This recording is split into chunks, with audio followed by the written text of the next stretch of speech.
Hola, ¿qué tal? Muy buenas tardes. Bienvenidos a su programa favorito, Los Evangelios de Font Lucifer, en Hablemos de Historia. Programa familiar, hecho para mi familia, para mis amigos, para mis hijas, ah, sin ningún otro tipo de pretensión más que conversar un poquito sobre los acontecimientos que nos han precedido a lo largo de estos años. Vamos a echar un cuentico por aquí, vamos a hablar un poquito sobre algo que ocurrió un 25 de septiembre de 1828. Tiene muchos nombres: la conspiración septembrina, la noche septembrina, el intento de magnicidio contra el Libertador, en fin. Lo cierto del caso que es una noche que pasó a la historia como la noche de la infamia. Un grupo de personas encabezados por unos personajes oscuros de nuestra historia intentaron perpetrar un magnicidio, intentaron asesinar al presidente de la República, que era nada más y nada menos que el libertador presidente Simón Bolívar, en la ciudad de Bogotá. Ojo, el hecho de que esto haya ocurrido en Bogotá no significa que hayan sido los bogotanos los partícipes de este hecho. No, todo lo contrario. Porque mucha gente dice, no, porque es que intentaron asesinar al Libertador en Bogotá y ya caemos en esos temas de estas mentes perversas del chavismo y todo eso que hablan de la oligarquía, rancia y todas estas cosas. Eso es mentira. Eso ni siquiera vale la pena mencionarlo porque esos son cuentos de camino. Eso es una malversación histórica. Aquí hubo gente de todos los países y de hecho encabezados por venezolanos, uh, aunque los que nacimos en esa parte de Colombia nos cuesta reconocerlo, ¿no? Bien, mira, básicamente la noche septembrina o el intento de asesinato en contra de la figura del Libertador es un hecho que no tiene ni pie ni cabeza. Es una de estas cosas que pasan en la vida y no tiene explicación, o por lo menos una explicación lógica y coherente. Hay muchos factores aquí, hay muchas cosas. Recuerden que hablamos en el programa anterior sobre, hicimos así un resumen rápido de los acontecimientos del año 28, que en términos generales es tal vez el año más confuso, el año más complicado en cuanto a la política y en cuanto a los sucesos que llevaron a cabo, que dieron al traste con la República de Colombia. Tal vez es el año más convulsivo, ¿no? Que pues vino a dar también con un intento de asesinato nada más y nada menos que en contra del padre de la patria. Pero esto no tiene un asidero lógico, no tiene ni siquiera un asidero político, ni un fundamento religioso, ni nada. Es así una de estas cosas que pasan y la gente dice, bueno, pero ¿qué pasó aquí? O sea, estos locos ¿de dónde salieron?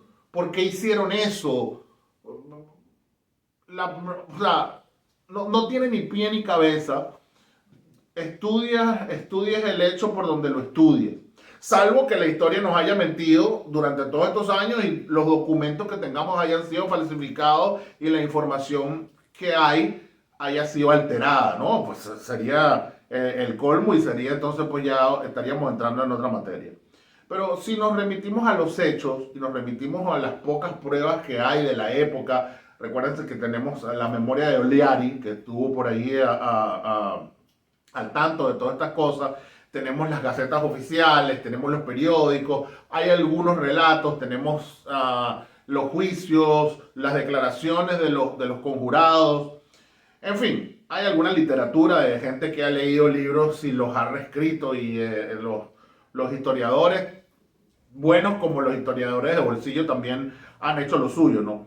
En fin, hay bastante información. Es uno de los acontecimientos de nuestra historia que tiene mayor volumen de información escrita en el contexto histórico de nuestro país. Porque yo digo que es un hecho que no tiene ni pie ni cabeza. Primero porque para llevar a cabo un intento de magnicidio, realmente tienen que darse unas condiciones muy complicadas. Por ejemplo, si nosotros pensamos hoy en día, ahorita, un intento de burricidio, porque no es magnicidio en el caso de Venezuela, que tenemos un dictador o un fantoche, un payaso, pues hay condiciones dadas, hay longevidad del susodicho en el cargo y en esta longevidad ha cometido cualquier clase de atrocidades, hay genocidio, hay homicidio, hay robo, hay hurto, hay despilfarro, hay de todas las cosas malas que existen en la vida, las hay acumuladas en la figura del que se hace llamar presidente de la República de Venezuela hoy en día. O sea que hay las condiciones tal vez para un magnicidio, ¿no? Ojo, no estamos llamando aquí a magnicidio, más quisiera yo, pero no estamos, no hace que nos cierren el canal ahora. Pero si nos ubicamos en la época, y otra vez siempre le digo, no podemos hablar de los sucesos del pasado desde la perspectiva de hoy, porque no hay ningún sentido lógico y no hay ninguna concatenación de hechos, ni era la misma sociedad, ni era la misma evolución, ni eran los mismos personajes, ni la gente pensaba como se piensa hoy en día, es totalmente diferente. Pero en aquella época, como dijimos en el resumen anterior, el Libertador, el presidente de la República, apenas tenía meses, no tenía ni un año en ejercicio en las funciones porque estuvo en la guerra en el sur, el Perú, regresa de Perú, va a Venezuela, atiende los problemas con Venezuela y luego se instala en Bogotá. La convención de Ocaña fracasa, lo nombran dictador, él asume la dictadura y inmediatamente pues se dan los hechos de septiembre en donde intentan asesinarlo, pero o es que esta gente era muy acelerada o que aquí hay el gato escondido, ¿no? Porque, como dije antes, no hay hechos punibles, no hay ni siquiera algo que tú digas, bueno, es que el presidente hizo esto y esto y esto y todo eso que hizo está malo y por eso es que estos muchachos querían asesinarlo. No hubo tiempo de que actuara. Fue una mezcla de caprichos, con intereses personales, con algunas enfermedades patológicas de varios de los conjurados. Aquí hubo muchas cosas interesantes que habría que analizarlas en muchos programas. No tenemos mucho tiempo, no nos podemos extender así tampoco mucho, pero básicamente tenemos aquí tres cosas. Primero, tenemos unos militares inconformes porque no se les había dado el ascenso que ellos pensaban que merecían. Entre ellos tenemos a Rudecindo Silva y tenemos a Guerra, que es prácticamente el motor principal desde la parte militar de la conspiración. Y era un coronel, el coronel Guerra, era prácticamente pues el de mayor rango de los conspiradores, era el comandante de los regimientos que estaban en la ciudad capital, era bogotano, era de la ciudad capital, era de familia reconocida, era de una de las familias más distinguidas de la ciudad, gozaba del aprecio de mucha gente, pero no estuvo en la campaña del sur. Era un oficial de oficina, no es un oficial activo, no es un Córdoba, no es un Sucre. Era un oficial pues que su currículum no brilló entre la constelación de militares que brillaron durante la campaña del sur, sino que se quedó en Bogotá haciendo trabajo de oficina, haciendo trabajo de organización y pues no le llegó el ascenso, estaba desconforme.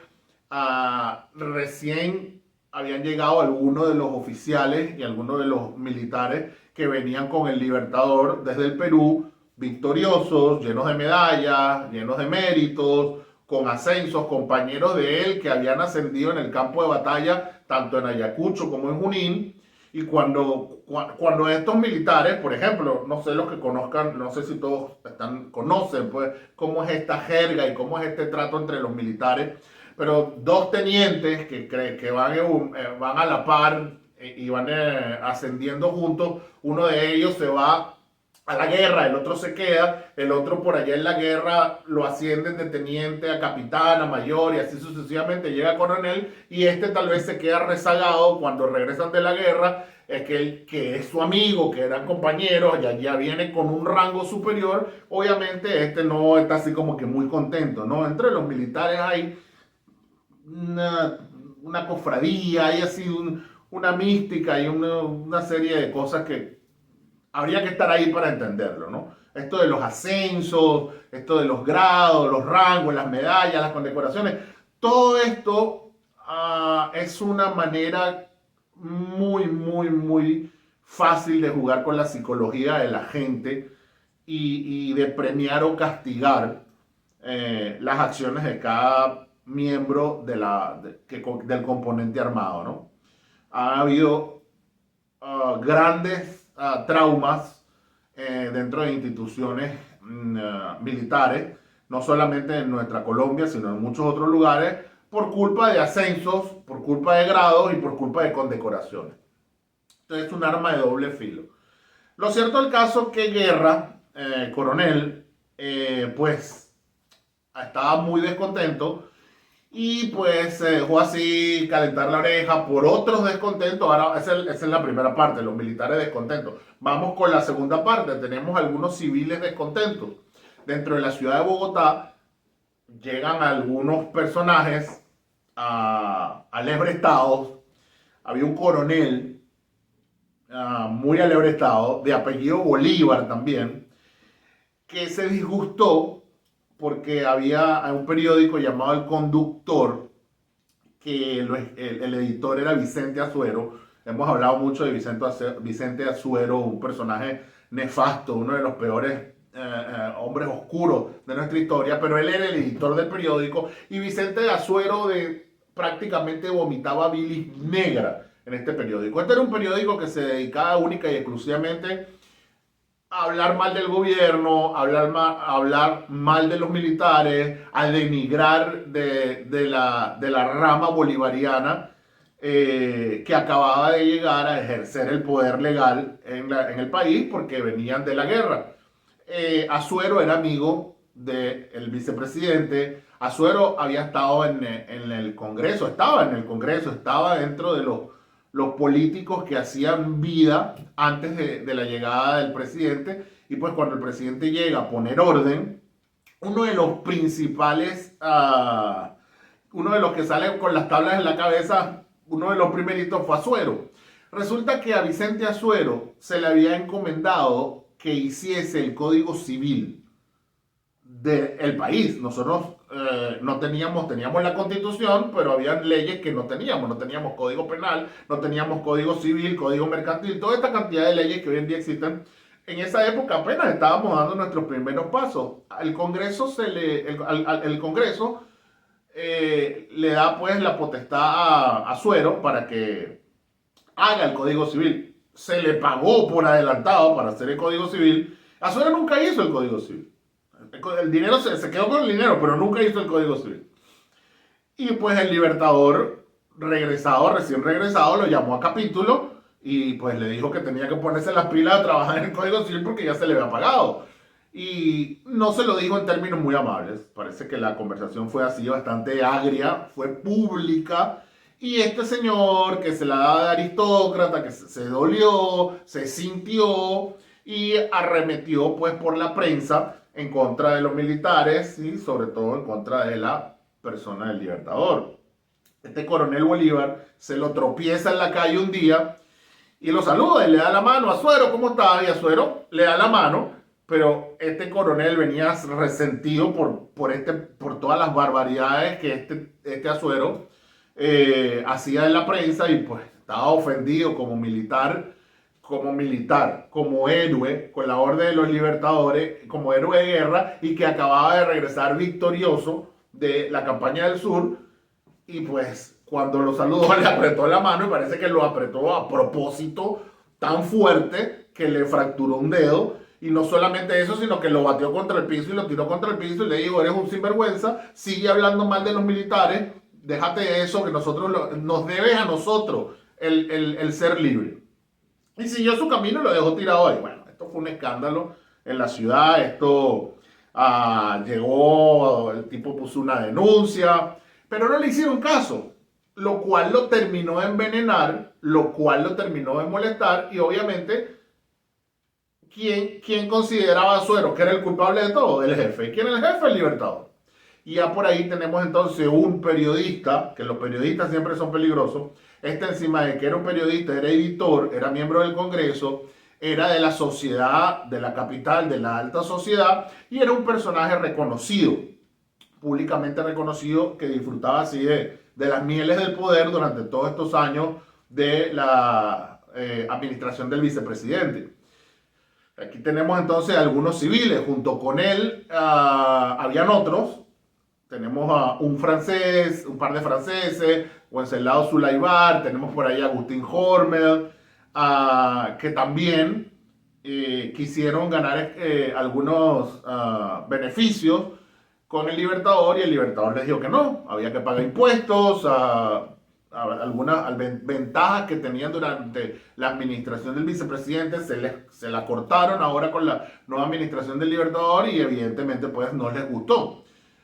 Estos eran algunos comerciantes que ya también estaban molestos porque en los 15 días que había llegado el Libertador ya había puesto impuestos, ya había cortado algunas cabezas, ya había removido hacia el encargado de negocios de aquí y de allá y ya había hecho así que la gente puede empezar a agarrar el carril porque había que recuperar las arcas de la nación.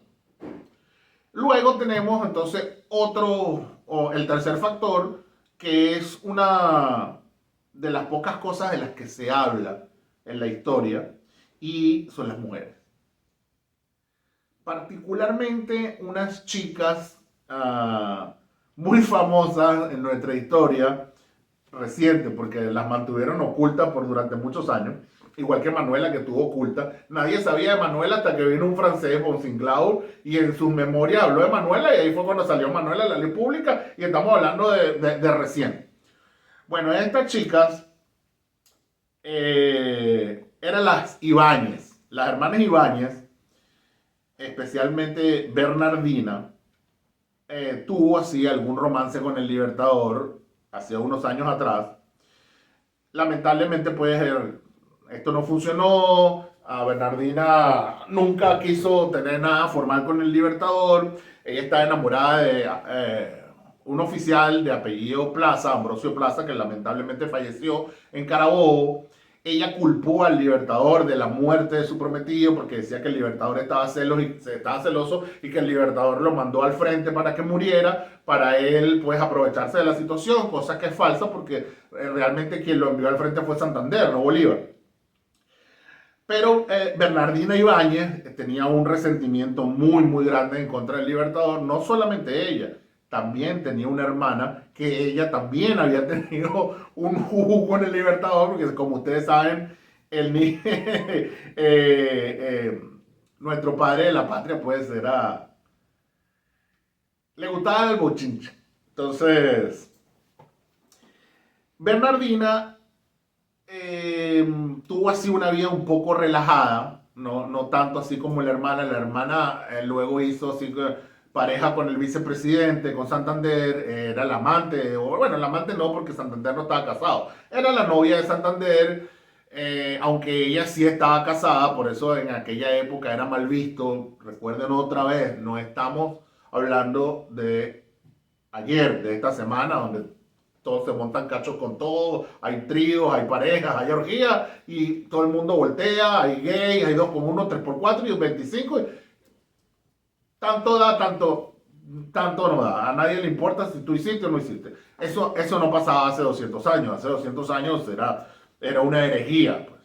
Era así prácticamente, te podía costar hasta que te metieran en un convento y te encerraran. A Manuelita Sáenz estuvo encerrada en un convento y muchas otras mujeres también de la época, lamentablemente, ¿no? Pero bueno, eran las cosas que ocurrían en aquella época y lamentablemente las mujeres pues no tenían esa libertad de la que gozan hoy en día. Lo cierto es que Bernardina tuvo así algunos romances fallidos y en uno de esos romances fallidos salió embarazada. Al salir embarazada, pues eso era una desgracia para la sociedad de aquella época y necesitaban sí o sí conseguirle un marido. Había un muchacho que había estado enamorado de ella, pero ella nunca le paró y a la final pues terminó casada con él. Este muchacho había rumores de que era medio afeminado, que también era un pecado en aquella época. Lo cierto es que se casaron y pues evidentemente este muchacho era enemigo del Libertador, pues era el esposo de una de las amantes de Bolívar, que le tenía una rabia descomunal y que suponemos le debe haber metido en la cabeza cualquier cantidad de barbaridades a este muchacho, que es nada más y nada menos que Florentino González, otro personaje muy, muy oscuro. Entonces aquí tenemos otro factor más. Tenemos militares descontentos, guerra, tenemos a personas de la vida civil importante, de la alta alcurnia de la sociedad, a Vicente Azuero, y tenemos algunas mujeres en contra del Libertador y mujeres influyentes. Una estaba en una relación amorosa con el vicepresidente de la República y era una mujer influyente, tenía una tienda en la Plaza Mayor de la ciudad capital y era muy conocida. Y su hermana estaba casada con un profesor de de la universidad más famosa del país prácticamente, que era San Bartolomé. Y era también respetado y era muy conocido. Lo cierto es que este círculo fue justamente el círculo que atentó en contra de la vida del Libertador. Y entonces ahí más o menos es que podríamos medianamente entender por qué hubo cierto suceso, por qué hubo gente que siguió estas cosas, porque los personajes de los cuales estamos hablando eran personajes influyentes. Hubo también otro por allí, un oficial tristemente célebre venezolano, Pedro Carujo, acaba de ascender a coronel y desconocemos, nunca se supo el por qué sentía este odio bilial en contra del Libertador, pero parece que como que era en contra de la autoridad legítima, porque años después Pedro Carujo también intentó asesinar al presidente José María Vargas en Venezuela. Entonces, todos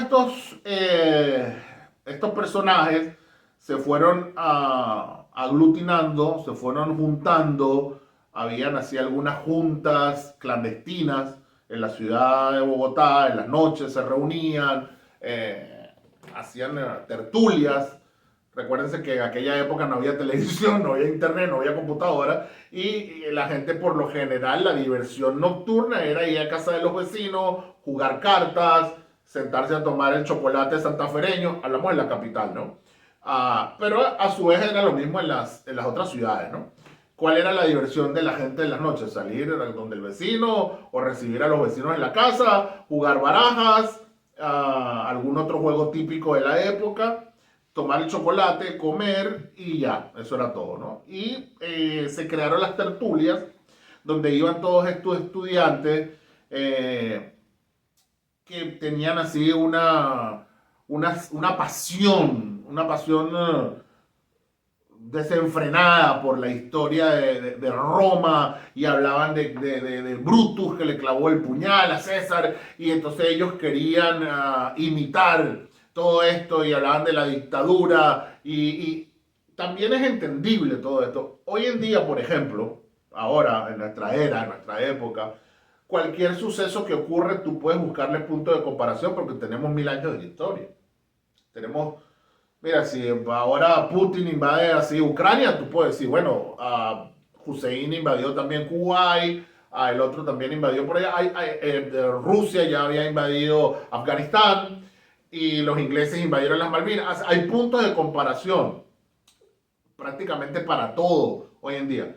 Hace 200 años era difícil conseguir puntos de comparación. Normalmente entonces la sociedad comparaba los hechos con Roma o con Grecia, eran más o menos los puntos de comparación. Estos muchachos de estas juntas que ellos llamaban filantrópicas, comparaban los hechos que estaban ocurriendo en la política nacional con Roma. Y bueno, por ahí poco a poco se fueron desencadenando todas estas pasiones, Azuero molesto, sí, el tirano, hablaban de un tirano, hablaban de que Bolívar quería imponer una dictadura, que se quería coronar rey. También hubo lo de la constitución boliviana que andaba de boga en esos días. Luego vamos a hacer un programa específico de la constitución boliviana. Mucha gente creía que el Libertador vino del sur con ideas de emperador, de seguir los pasos de Napoleón, de Iturbide, y hubo así una gran confusión nacional, no solamente en la ciudad capital, eso fue a nivel nacional, desde allá, desde el oriente, en Cumaná, hasta pues el Alto Perú, ya la República de Bolivia, donde pues las pasiones se estaban desbordando porque pensaban que el Libertador quería imponer una monarquía, quería coronarse rey, quería crear el imperio de los Andes, etcétera, etcétera. Eso no viene ahora al caso.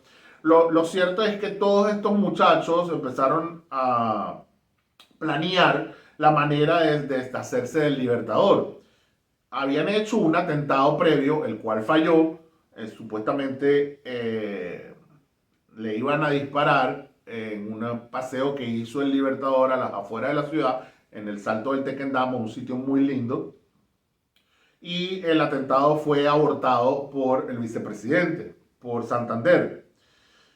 Luego así hubo por ahí otro, una fiesta de disfraces, otro por allá en un desfile, pero llegamos al que realmente tuvo una trascendencia mayor, casi estuvo a punto de tener un éxito, que fue el de la noche septembrina.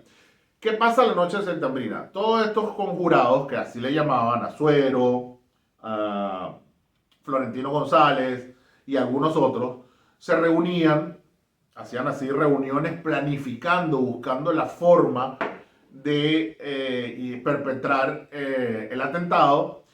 Y es algo que es por eso digo que no tiene ni pie ni cabeza, porque la popularidad del presidente era avasalladora. O sea, el presidente contaba con una alta popularidad, era estimado desde de punta a punta. Es un hombre que viene de triunfar en la guerra, es un hombre que acaba de liberar prácticamente todo un continente, acaba de fundar una nación, es un hombre que viene a hacerse cargo del país, a recoger pues los pedazos de la administración del vicepresidente que prácticamente nos había quebrado, acababa de apaciguar a Páez, que se había levantado en el departamento de Venezuela, y prácticamente estaba en uno de los puntos más altos de su popularidad. Claro, estaba el tema de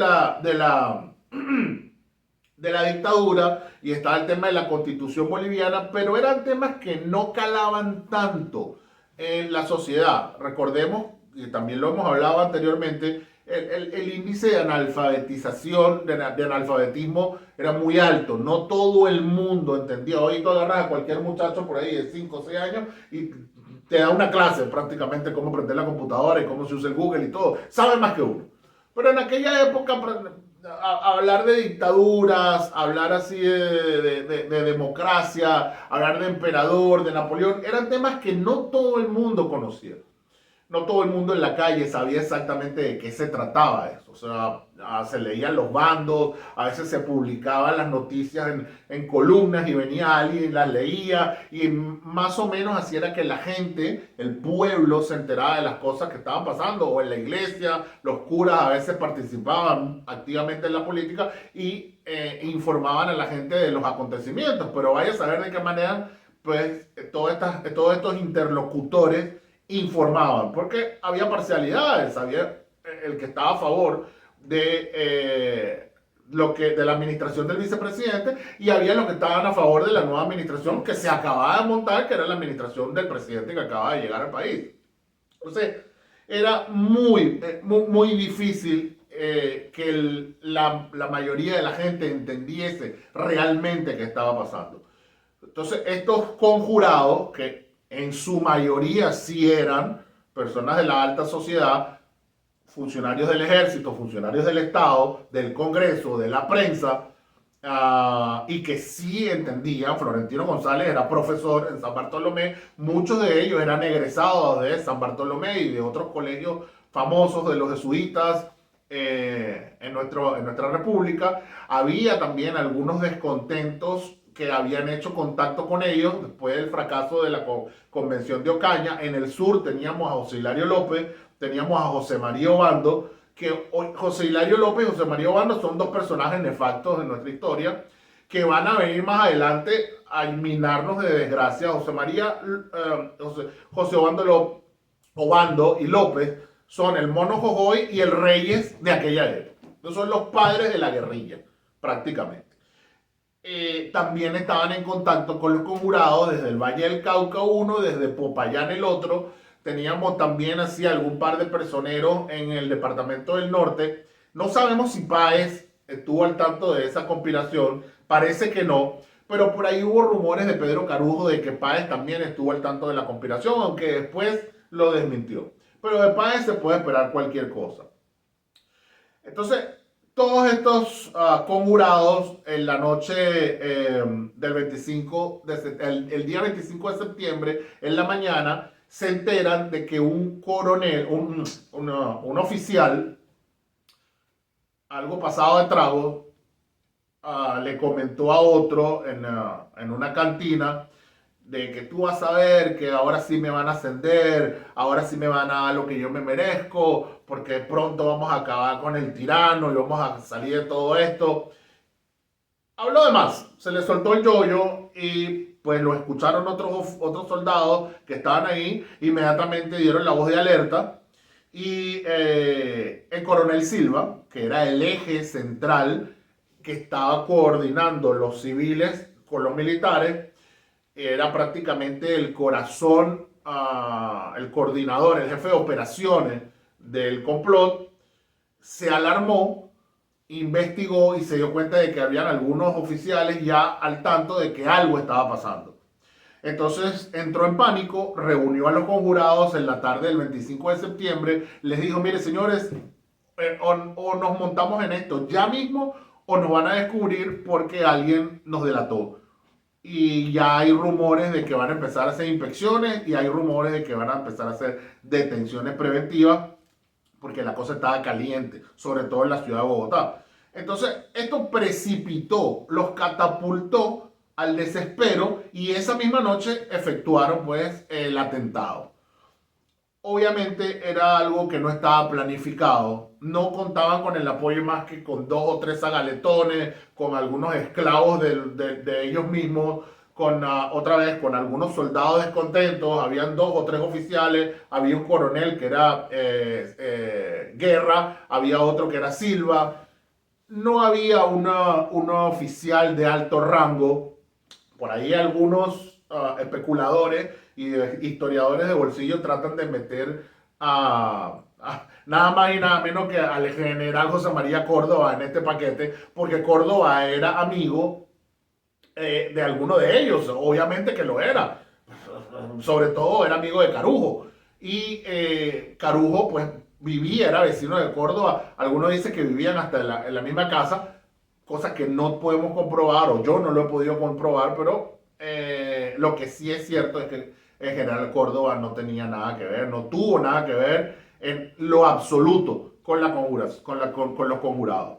De hecho, fue el que prácticamente los atrapó a todos luego que fallara el golpe.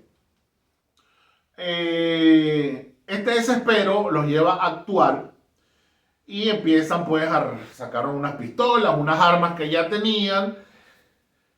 Pero resulta que Guerra se acobarda a última hora y se va a la cantina a tomar y les deja pues prácticamente la peluca a todos estos conjurados que ¿dónde está Guerra? ¿Dónde está Guerra? Guerra no aparece, pero ya no había marcha atrás. Ya estaban armados, ya estaban en la calle y se precipitan al abismo de intentar asesinar al padre de la patria. Obviamente esto no llevó a buen puerto a nadie. Esto fue un desastre, esto fue un descalabro. No sé cuántos de los que me escuchan conocen nuestra ciudad capital, Bogotá. el Palacio de San Carlos, que era donde estaba el Libertador, está cerca de la que era la Plaza Mayor, hoy día la Plaza de Bolívar. El batallón de artillería estaba a 2 cuadras más abajo. Algunos soldados toman el batallón de artillería, que era como el batallón de la custodia de la ciudad. Otros van a Palacio, el Palacio de San Carlos, intentan tomar el Palacio, que no tenía mayor guardia. De hecho, había una ola de gripe. La mayoría de los miembros de la Guardia del Libertador estaban engripados. José Palacio estaba engripado, Dolores, su sirvienta estaba engripada, su sobrino que estaba con él también en Palacio estaba engripado, Manuelita Sáenz estaba engripada. Manuela vivía enfrente de lo que hoy en día es el Teatro Colón, enfrente, ahí mismo en la misma área de el cuartel San Carlos, perdón, el Palacio de San Carlos. También estaba Manuela.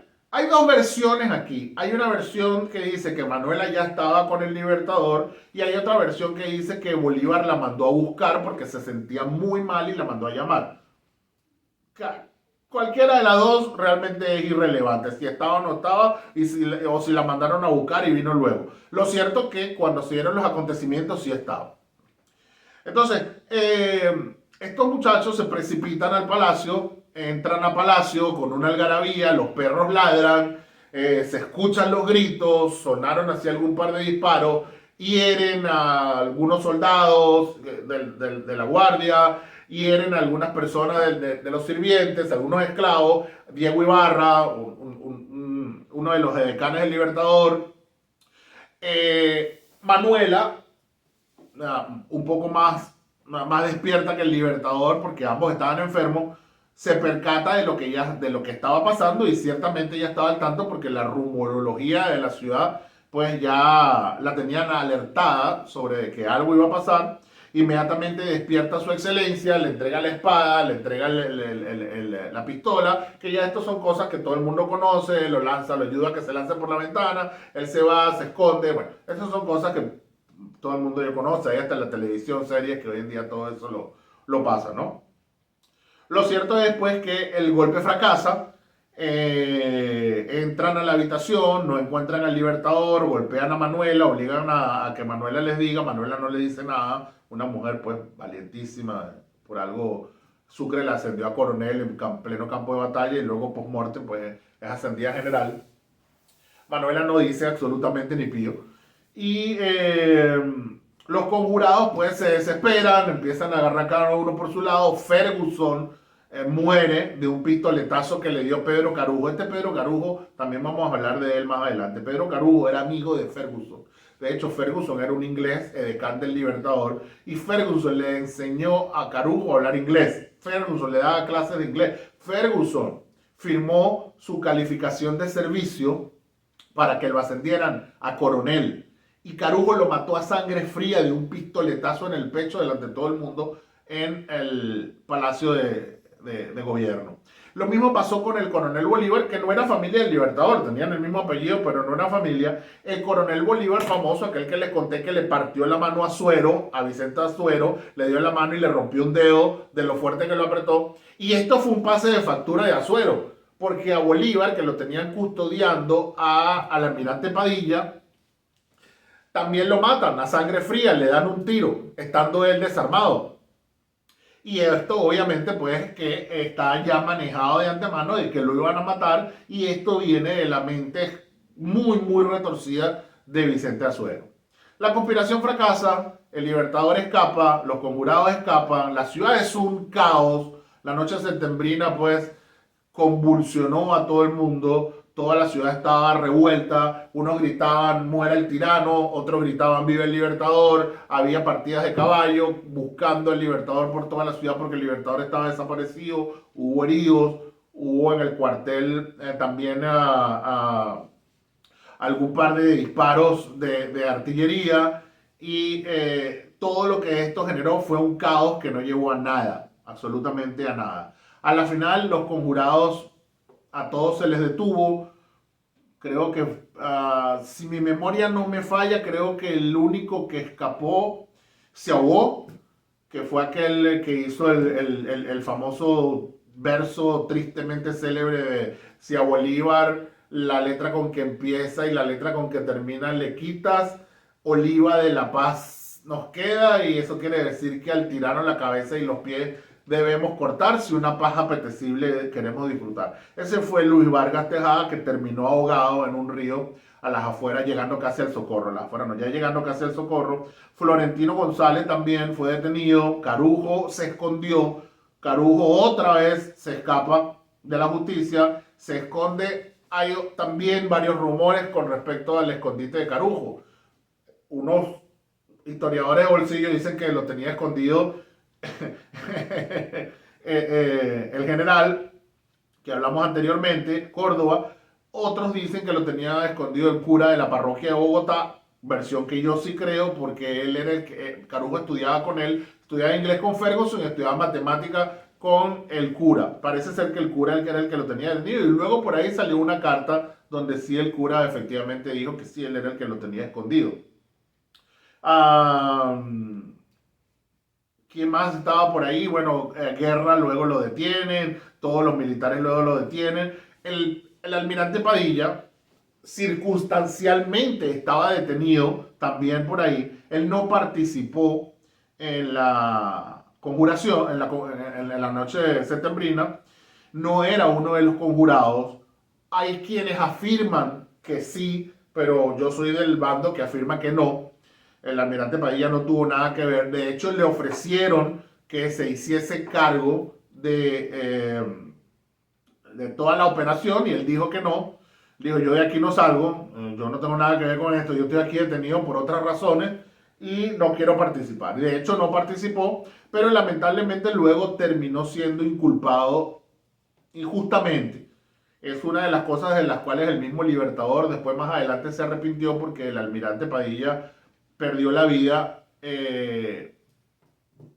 por otras intrigas que tuvieron, que no tenían nada que ver con la noche septembrina, pero que lamentablemente pues fueron mal manejadas, sobre todo por dos generales insignes, que no entiendo cómo, siendo dos personas de honor y dos personas de las cuales no hay nada malo que decir, pues en esta ocasión pues cometieron el error de arremeter injustamente contra Padilla, que fueron el general Mariano Montilla, y también esto vino por un problema de faldas antiguo, por una jamaiquina en Cartagena de Indias, y el general Rafael Urdaneta, que era amigo de Mariano Montilla, y probablemente Mariano Montilla pues le pidió el favor que se deshiciese de el almirante.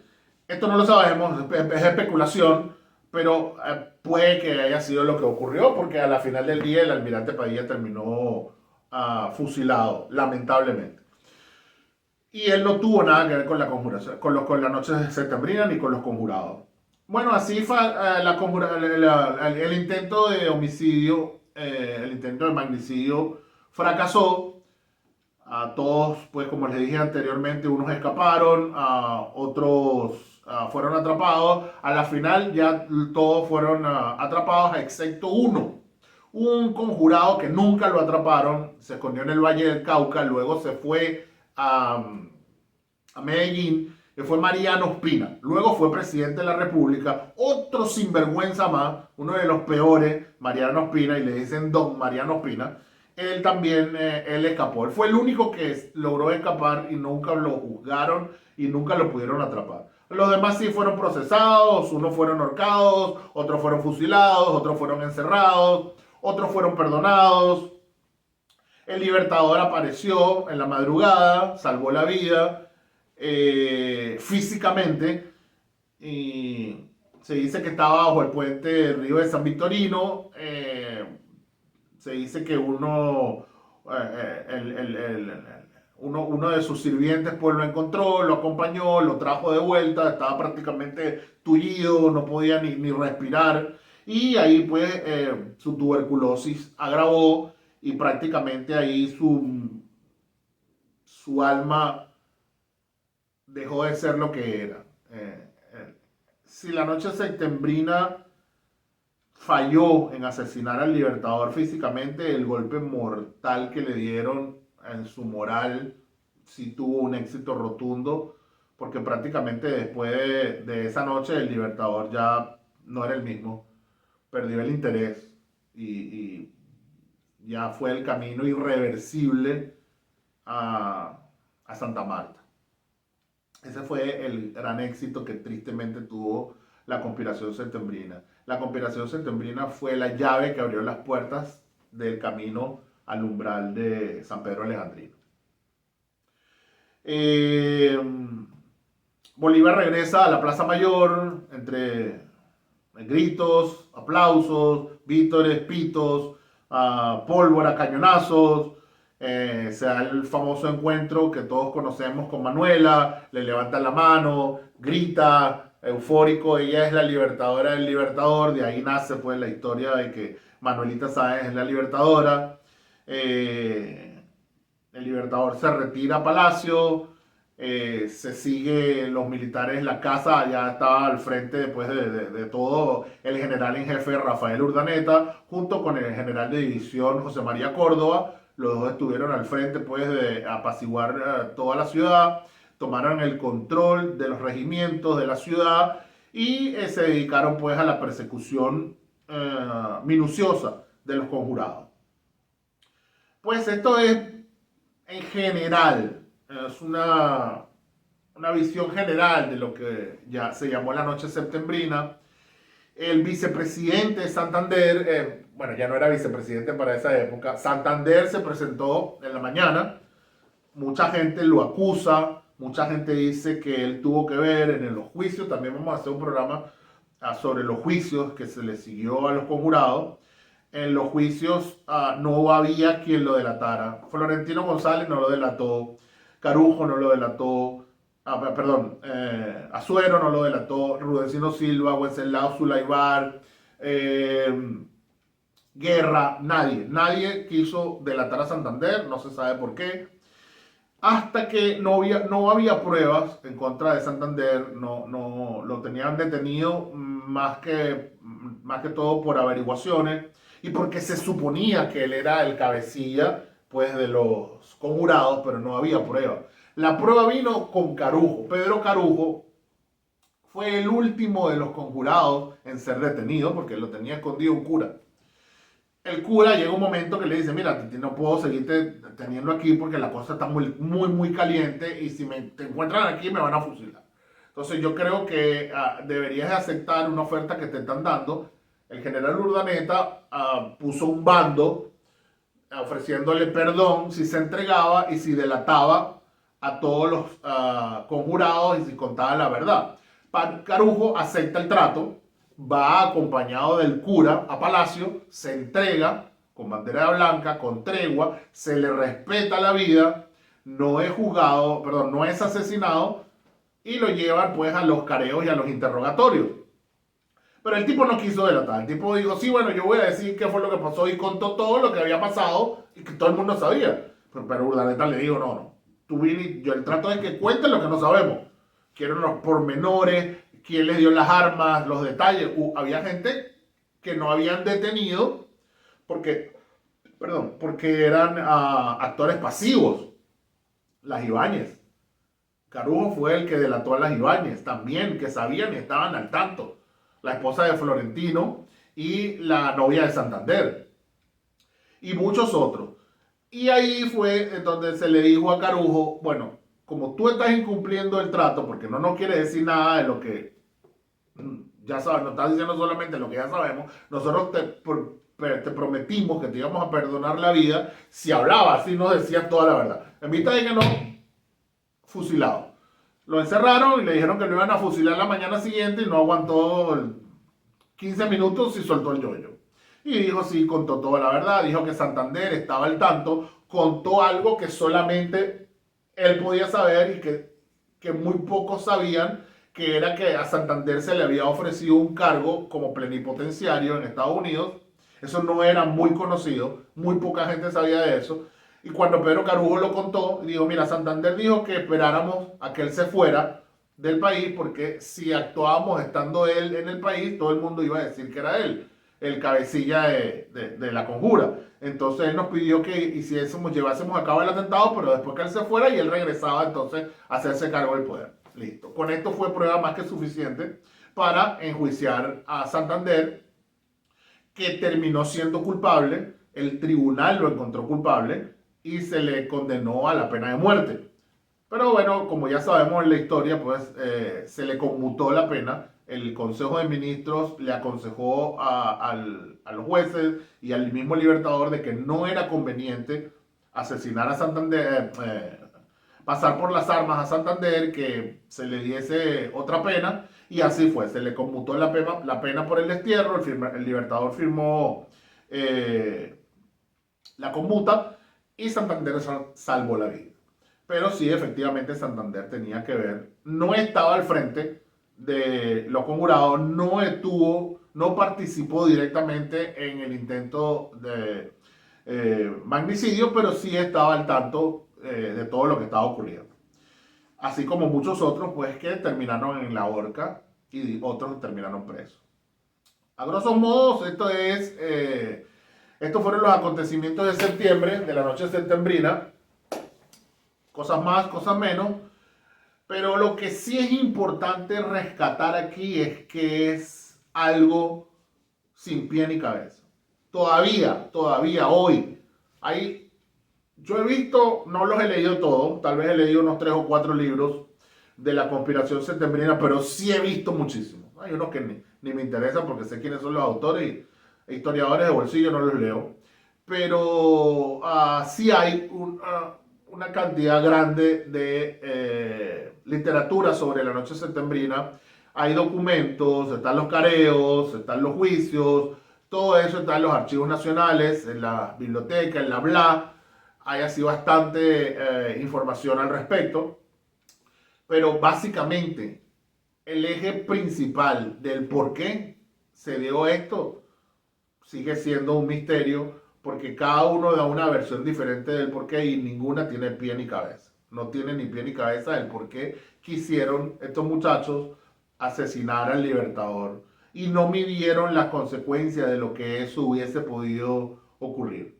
De haber tenido éxito y haber asesinado al padre de la patria, pues prácticamente nos hubiésemos desangrado en una guerra civil de magnitudes impredecibles. No se sabe lo que hubiese pasado.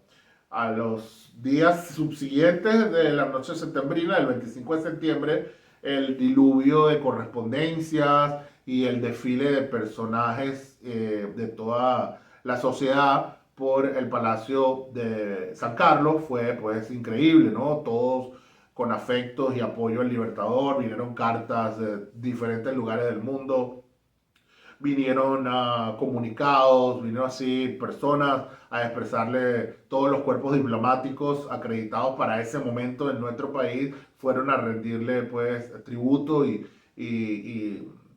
saludos al Libertador presidente.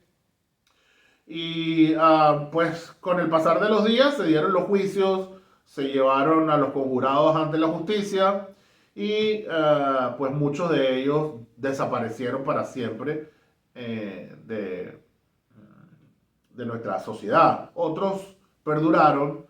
Olvidé, creo que mencionar por ahí se dice que Sulaivar y Hormet eran agentes del gobierno español. Eso es otra cosa que no podemos olvidar. Recuerden que había todavía mucho español descontento por ahí. Los españoles que hacían vida todavía con nosotros, que o no murieron durante la guerra, o no escaparon, o no emigraron, sino que se quedaron, no aceptaron la República de Colombia de buenas. Eran españoles, hombre.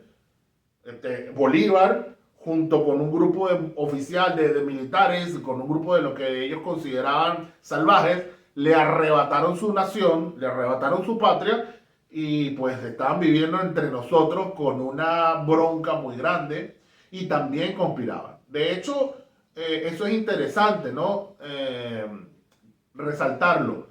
Dentro de nuestra sociedad, en Caracas, en Maracaibo, en Quito, en Medellín, en todas las diferentes ciudades, sobre todo las más importantes, en la costa, en Guayaquil, donde había comercio, en La Guaira, Puerto Cabello y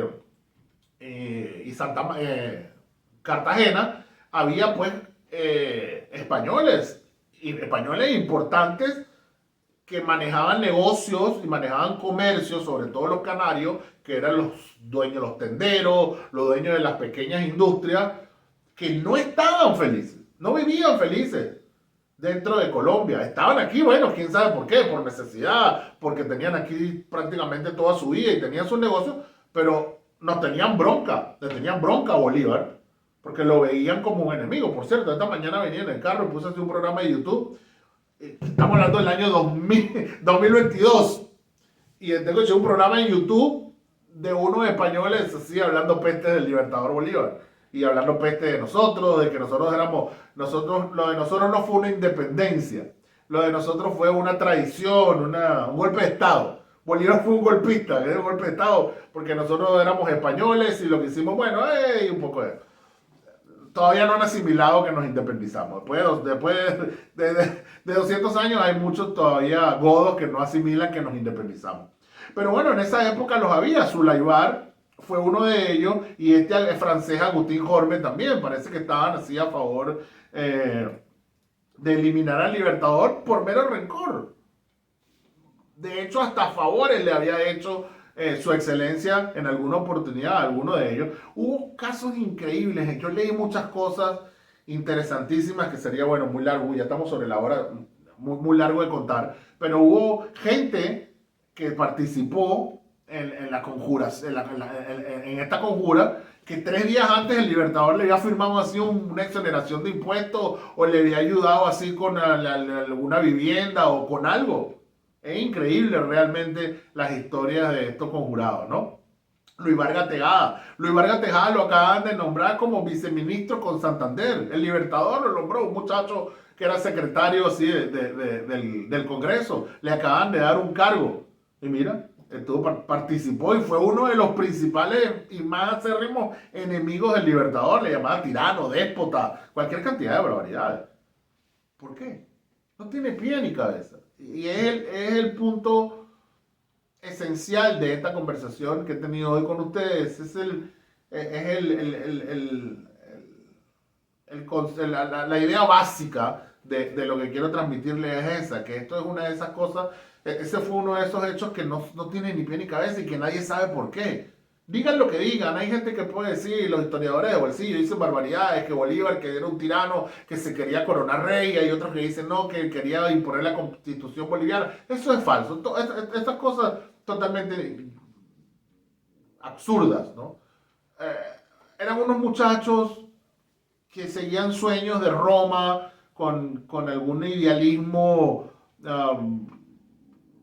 filosófico y soñador, muchachos de 24, 23 años, se juntaron en algún momento, en alguna circunstancia, con algunos oficiales frustrados como Guerra, con algún español recalcitrante como Jormel o Wenceslao Sulaybar, que era francés, perdón. Y todo esto se dio como en su momento, estabas en el lugar y en el momento justo como para que se diese eso. Y se dio. Y se llevó a cabo sin medir las consecuencias e intentaron asesinar pues, a un hombre que no les había dicho absolutamente nada. Que ellos pensaban, porque ellos creían, o porque simple y llanamente había incitación de unas mujeres malqueridas que tenían un odio y un rencor en contra de un hombre porque no les hizo caso. La novia de Santander odiaba a Bolívar porque Bolívar la despreció. Las Ibáñez. Por ahí hubo un dicho famoso que decía, nunca habrá paz en Colombia mientras existan las hermanas Ibáñez. Gracias por escucharnos. Cariños a todos. Feliz Navidad. No sé si sacamos otro programa antes de Navidad. Vamos a ver. Si no, pues les deseo Merry Christmas y un feliz año para todos ustedes. Y gracias por seguir en su canal favorito, Los Evangelios de Fon Lucifer. Arrivederci.